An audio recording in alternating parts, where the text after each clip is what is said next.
Posisi kamera CCTV di kos Arya Daru turut jadi sorotan netizen. Setelah diperhatikan ada perbedaan sudut pengambilan gambar saat korban membuang tas kresek dan saat penjaga kos memaksa masuk ke dalam kamar. Saat Arya membuang tas kresek, kamera menyorot gerak-geriknya, sementara kamarnya tidak.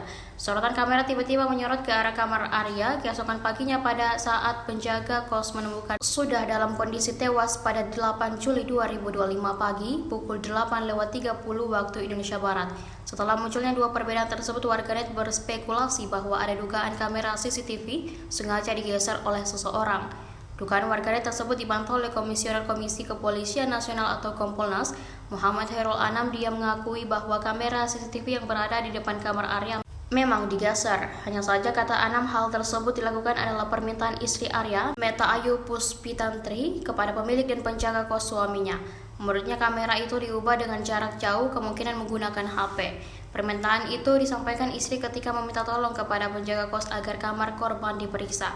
Pasalnya sejak 7 Juli 2025 malam, Arya tidak bisa dihubungi. Fakta tersebut diketahui setelah diselidikinya rekam jejak komunikasi antara istri Arya dengan penjaga kos melalui chat di WhatsApp dalam gelar perkara yang diadakan pada Senin 28 Juli 2025 kemarin.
Download Tribun X sekarang.